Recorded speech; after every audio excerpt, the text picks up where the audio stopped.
안녕하십니까, 조이쌤의 공부톡톡입니다. 조이쌤의 공부 톡톡.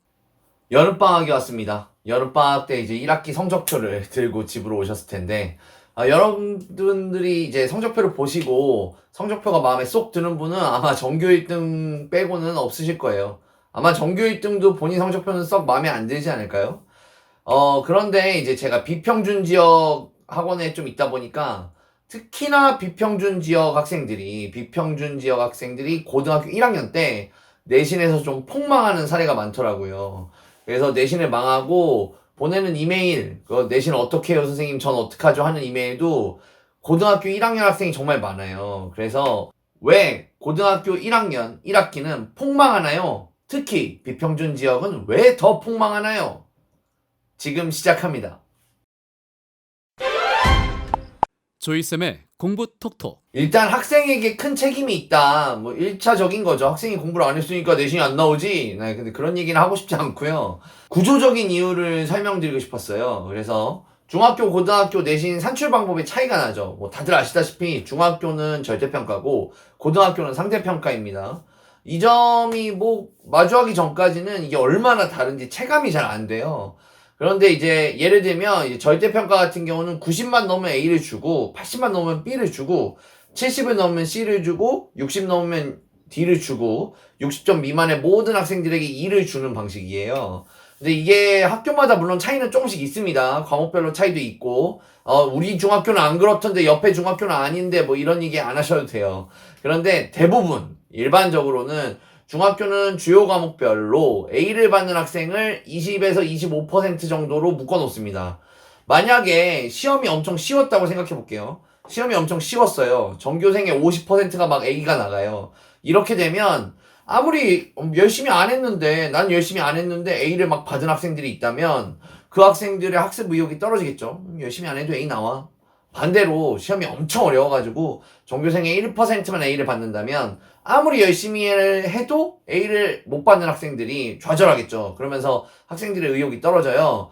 그래서 우리 대부분의 학교들은 약간 시험 결과를 구간별로 20%, 각각 20%로 조정해 보려고 노력하는 경향이 있어요.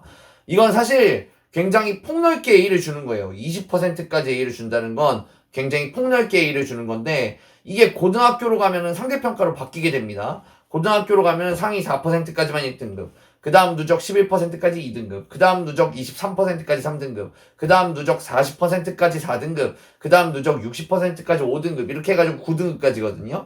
그러면 어떤 학생이 중학교 때 겨우겨우 영어에서 A, 뭐 영어뿐이 아니지만 영어에서 A를 받은 학생이 있어요. 이 친구 겨우 받았으니까 25%라고 생각해 볼게요. 그러면 중학교 때는 나 영어 괜찮지, 내가 극상위권 아니어도 상위권이지, 괜찮은 편이지 라고 생각하지만 왜냐면 A니까. 그런데 아무 실력의 변화 없이 고등학생이 된다 라고 생각하면 3등급이 23%까지니까 이 학생은 4등급이 돼버리는 겁니다. 이 친구는 중학교 때 영어를 좀 한다고 생각했는데 고등학교 가니까 4등급인 거예요.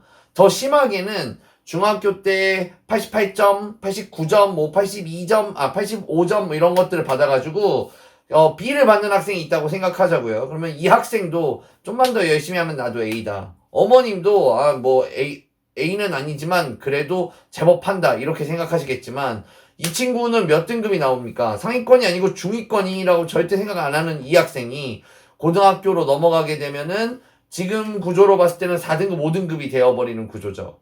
그러니 완벽한 중위권이에요.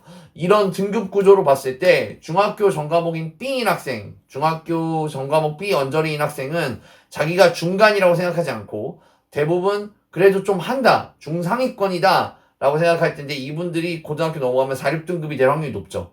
이게 완벽한 중위권. 중학교 때 B면 좀 잘하는 것 같은데, 전과목 B면. 고등학교 때 4, 6등급이면은 4년제와 전문대를 놓고 고민하셔야 되는 그런 학생이 됩니다. 조이쌤의 공부 톡톡. 다음은 이제 중등, 고등의 문제 차이가 있어요. 내신 문제 차이가 좀 나는데, 말씀드렸듯이 중학교는 구간별로 20%를 좀 맞추려고 하거든요. 20%가 약간 암묵적인 룰처럼 작동하고 있어요.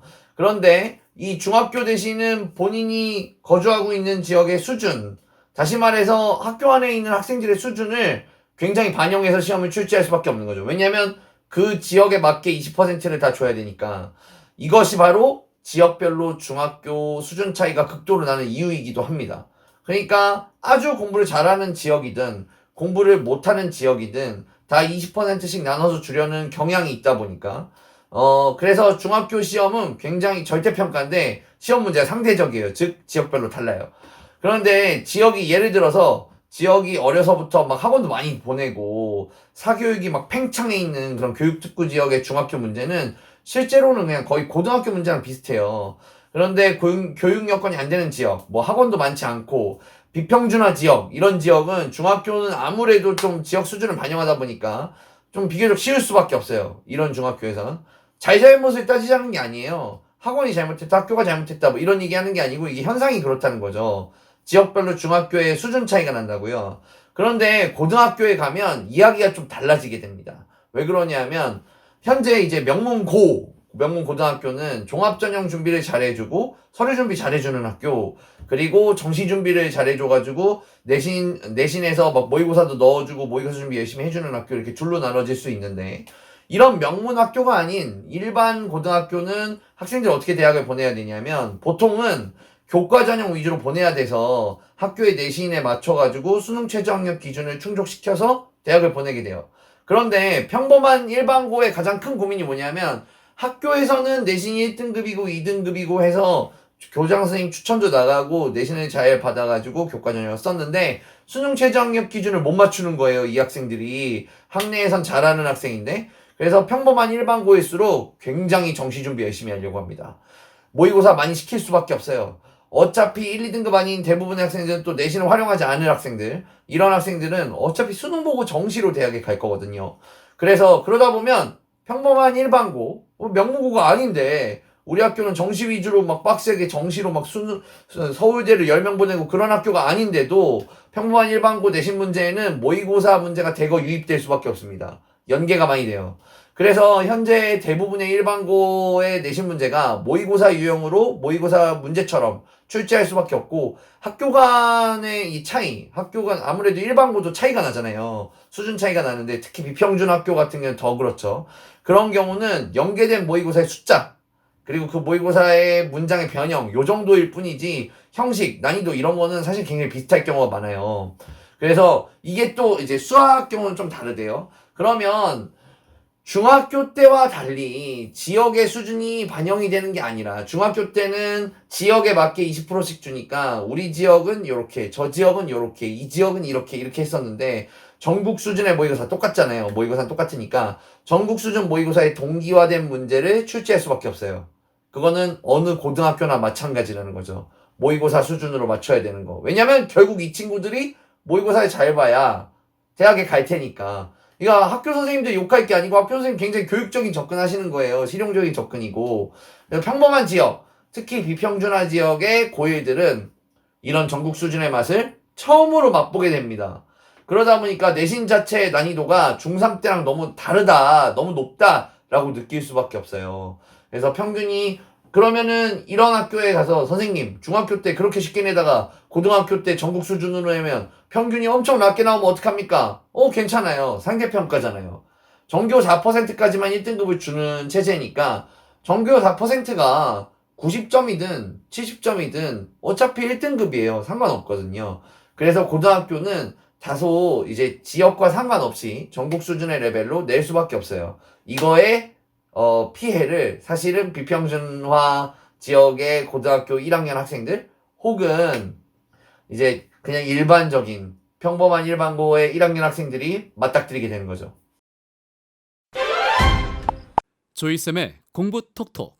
사실 너 지금 평범한 지역, 비평준 지역 학생 무시하냐, 저주하는 거냐, 막 이런 게 아니고요. 평범한 지역, 비평준 지역에서 지금 제가 하고 있다니까요. 그 학생들일수록 이 점을 꼭 기억하셔야 돼요. 중학교 학생이시면 너네 시험 문제 지금 많이 봐주고 있다라는 걸 알고 계셔야 됩니다.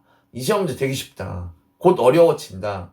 그러니까 항상 시험 문제보다 상회하는 공부가 필요하다는 걸 꼭 아셔야 되고, 고등학교 학생이시면 이게 지금 너희가 맛보고 있는 게 전국 수준의 동기화 되고 있는 거다라는 점을 기억하셔야 됩니다. 너무 좌절하지 마시고. 그래서 내가 전국 수준을 꼭 넘어서 내가 어느 정도 등급을 뽑으려면 그래도 그 기존에 처져 있던 만큼 올라가야 되는구나 하면서 방학을 보내시면 좋겠어요. 여러분들이 역경을 좀 이겨내고 좋은 결과 있으시기를 간절히 바랍니다. 지금까지 조이쌤의 고무톡톡이었습니다. 좋아요와 구독 땡큐 땡큐.